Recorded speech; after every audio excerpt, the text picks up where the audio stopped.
Hello lovely people, I welcome you to today's content. Before I get there, let me give you something refreshing. Nyasabwa kwa nyame, onjai yemuda, onim ochina dia yeyenene. Yes, he knows what we'll do tomorrow today, and he will never neglect us. Yes, keep that in mind as you continue watching my video. Let's get straight into what I have for you today. Yes, today's topic is on leadership, how to be a good leader. Yeah, I have a guest, yes, and she'll be coming along somewhere in the middle of the video. So make sure you stay tuned, yes, and continue watching. My first point for today is to be confident. Yes, you need to believe in yourself. This goes hand in hand, right? Yes, before you can decide that you are going to lead 2 people, 5 people, 1,000, you have to have that attribute of confidence. You can't just stand up one day and say that I'm going to lead this number of people. You know, there are a lot of people who stand in front of people and then they can't do anything, they can't talk, they tend to be shy, they lose their words and all that. Yes, you have to be able to overcome all these things. Yes, you need to believe in who you are.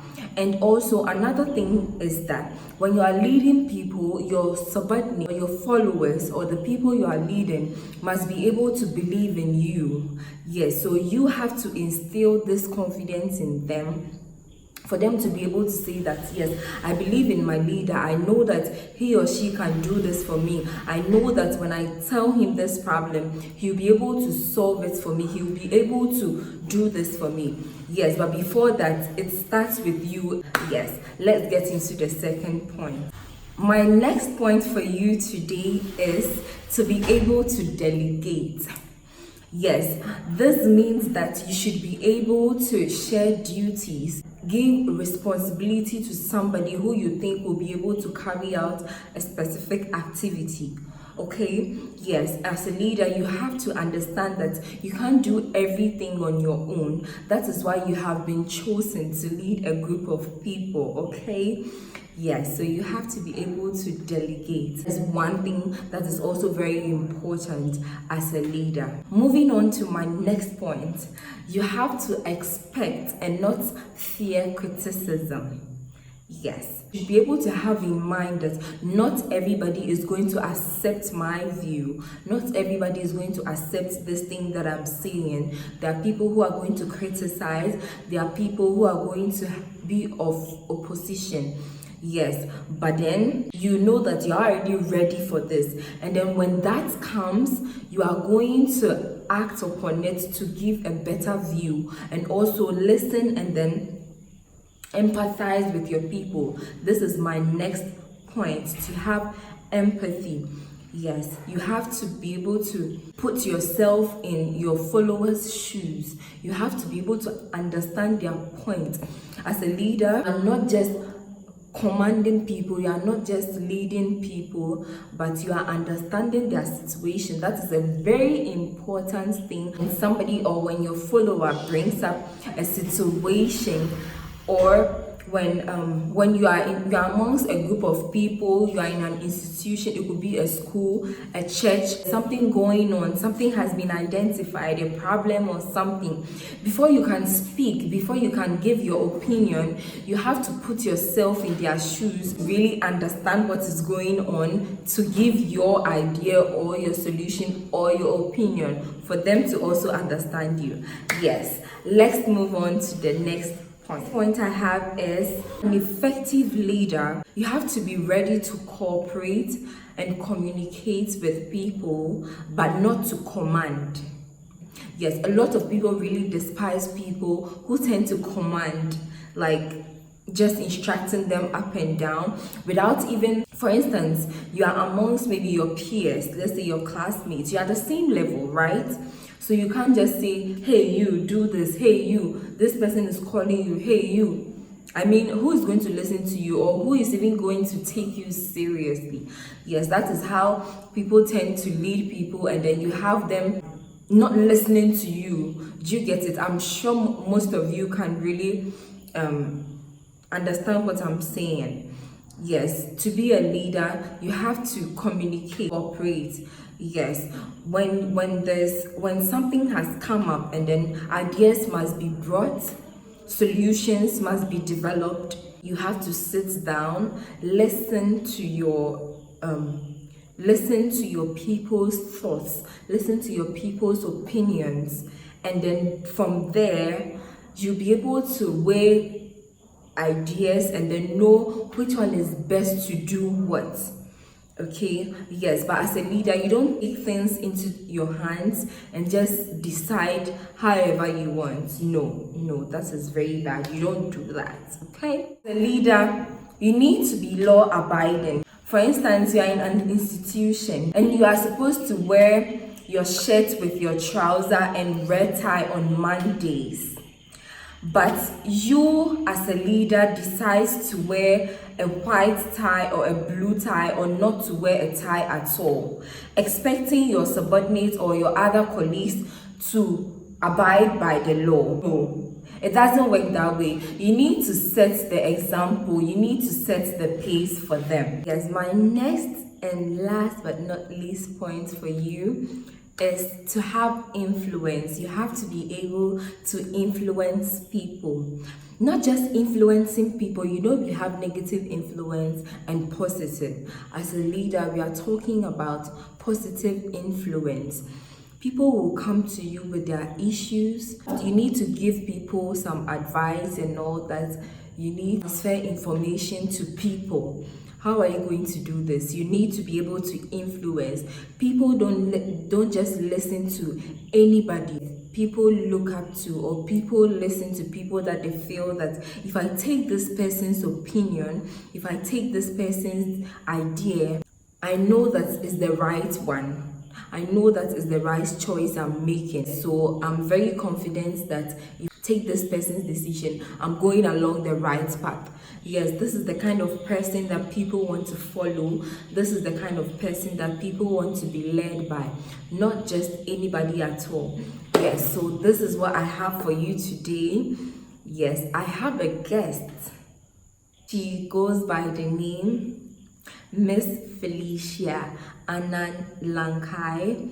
I was in school with her. She was the past head prefect of Infantiman Girls Senior High School. Yes, the head prefect. So I decided to reach out to her so that she can share her experience and then a few tips, a few points on her experience of being a leader for such a huge institution. I mean, leading a batch of students, this is huge. Yes, and you know how students can be very hectic, very disobedient, very disrespectful, unprescribed. The SHS life. It wasn't easy. So I decided to call on her so that I wouldn't just be the one talking, but somebody with the experience could come and share her thoughts. Yes, Miss Felicia, you're welcome to my channel today. Yes, my subscribers and I are very happy to have you here. Hello, my name is Felicia Annan and I am a student of New York University. Belinda was my colleague back in high school, and today she's given me the opportunity to be on her channel and to provide my own views and experiences related to the topic at hand. And so thank you very much, Belinda, for this wonderful opportunity. So why don't we just get straight into the questions then? So my first question to you, how did you decide that you want to and you'll be able to lead such a large number of students? So how did I decide that I want to lead such a large number of students? I would say actually there's an episode to this. It was a challenge to myself because I missed out on becoming the head girl of my junior high school back when I was in junior high school. And I was a little devastated by that. So I kind of challenged myself that regardless of whichever high school I find myself in, I would want or strive to become the head girl of that high school I find myself in. So luckily for me, I found myself in a Infantiman Girls Senior High School, and I gradually worked towards that goal, because it was something I had in mind even before I entered senior high school. So gradually worked towards it, and I ultimately got the position, and yeah, here we are now. Here we are now, yeah. First thing is, how did you find it? How did the whole process go? Leading a batch of students for 1 year? Yes, I guess 1 year. What do you think about it? Did I find it easy? No, no, no, no. No, absolutely not. It was very hard for me to be, during my time as the head girl of the Phantom and Girls in high school. It was really hard because I was in a position where I was not just responsible for my own actions and my own mistakes, but I was responsible for the whole pack, both for members of the prefectorial board and also the other students in the school. So that was hard, because now I had my actions influence others, and it was vice versa as well. Their actions influenced mine, so I had to consider both ways, in all my actions and all my words and everything I did. I just had to make sure that I wasn't influencing the students in a negative way, and also I had to make sure that their actions were not influencing me in a negative way or putting me in a bad spot with administration. So it wasn't easy, but I don't regret taking up that position, because it's been really eye-opening and educative for me, and just like in terms of personal growth, I have grown a lot as an individual since that time. Yeah. I would like you to let us know were some principles that guided you on being a leader. Yes, what were some principles that you went by that helped you to keep your grounds as a leader? So what were some of the principles that guided me to be a good leader? Well, I hope I was a good leader for all those that I led during that time. I would say that personally for me, one of the major things for me was honesty, because I realized that telling lies or being a liar could only get you so far. And so the best thing for me was always to be honest and apologize for my mistakes if I made a mistake, rather than trying to find my way out or doing things to get myself out of trouble. It was always better for me to stay true and honest. If I made a mistake, openly say it, say that I made a mistake, and so I'm sorry, and next time I'm going to do it better or do it this way. So that was like a major part of my term in office as the school prefect. And also I would say responsibility. I already mentioned responsibility earlier, but that was also really huge for me, because what is a leader without responsibility? Being a leader means you are responsible for a group of people, their actions, and sometimes not really for a group of people, but I would say you're responsible for something, and you take charge, you take first steps. You are always taking initiative. That was the word I was looking for. You're taking initiative to do things, even when you've not been directly asked to do it. You see something not right and you take initiative to fix it, or to find ways and means to get things on the right track. So definitely responsibility. So I said honesty, responsibility, and I would also say hard work, because I was a student first before school prefect. So my books definitely came first for me, but that did not mean that I could neglect my responsibility as the prefect of the school. And so hard work, because being a school prefect was now an added task to what I was already doing, which was my studies, my academics. And I wouldn't want to, trail in my academics just because I was a school prefect, because that definitely does not speak highly of me to my students. It's I'm not setting a good example. So yeah, I focused on my books a lot, but I also made sure that my hard work was in both areas. I was working hard and being a school prefect, but I was even working harder with my academics. Yeah.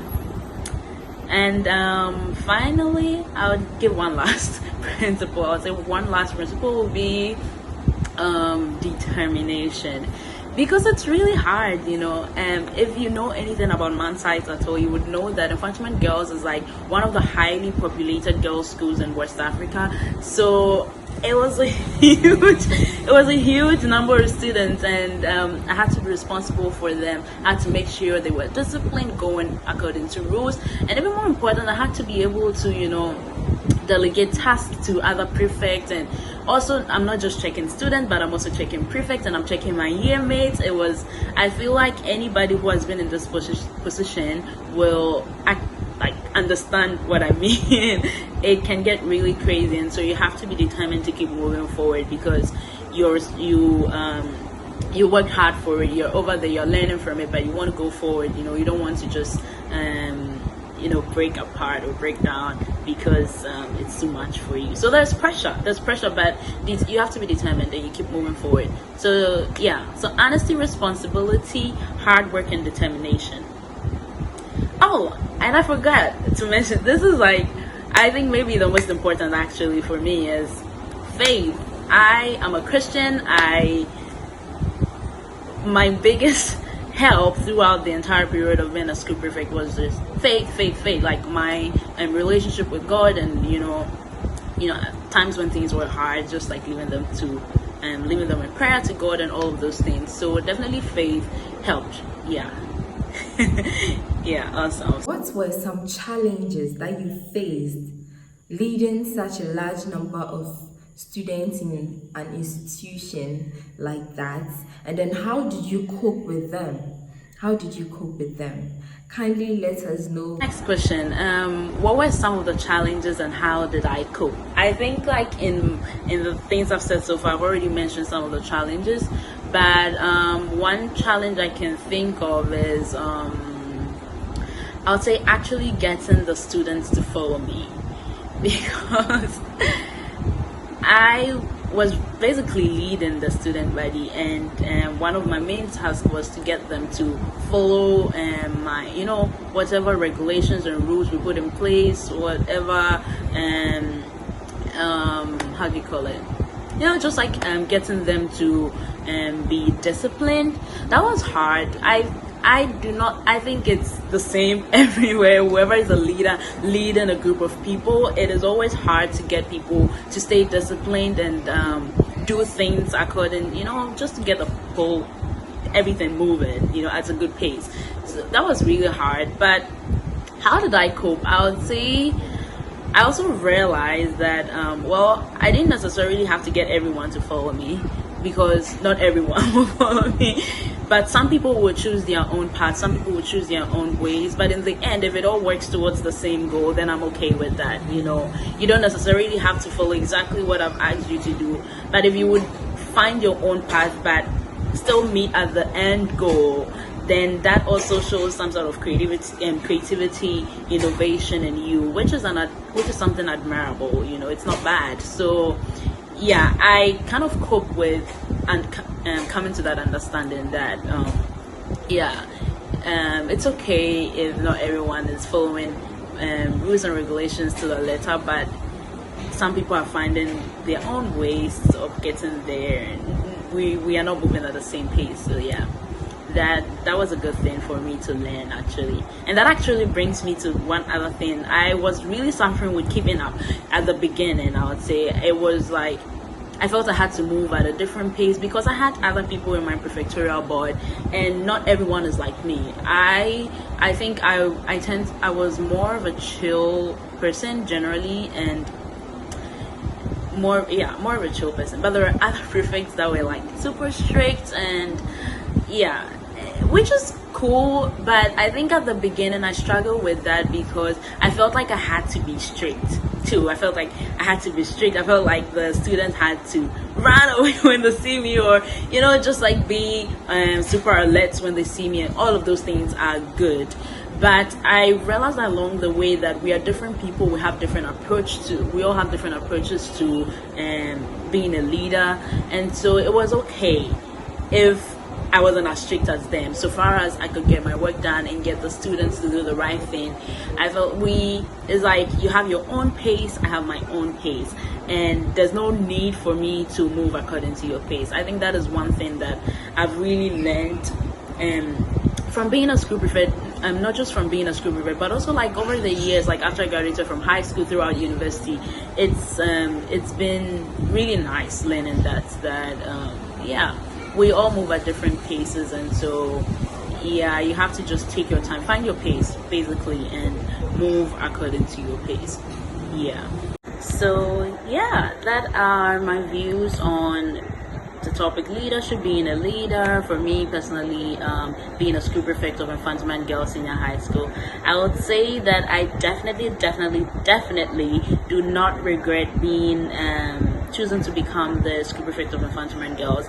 It was a good experience. I really learned a lot from it, and I'm grateful for the opportunity both the students of site at that time and also the administration gave to me to grow personally, personal growth, leadership, all build and hone those skills. So I'm thankful to all of those people as well, and I'm also thankful to you, Belinda, for giving me a chance to talk about this. I don't think I've ever actually spoken about this ever since I graduated from high school, so thank you that I could share this with your viewers. And so to all the viewers watching now, I thank you for watching. I hope you learned something, and please give this video a lot of likes, a lot of views. And hopefully I can come back on here some other time to talk about something else, or even to continue talking about how much more I've grown since this video. So thank you all very much, and I hope we meet again some other time. Bye. Bye. Thank you. We are very grateful to have you. Thank you so much for honoring my invitation. We are so grateful, yes, to you for sharing your points. And my subscribers, my followers, my viewers, anybody watching, if you have any question, if you have any comments, kindly leave it down below. Yes, and then kindly subscribe to this channel because I'm bringing more content and much more people to give us their experience and all that. Yes, I really appreciate it. Thank you so much for joining me today. I'm grateful to have you. See you in my next video. Bye.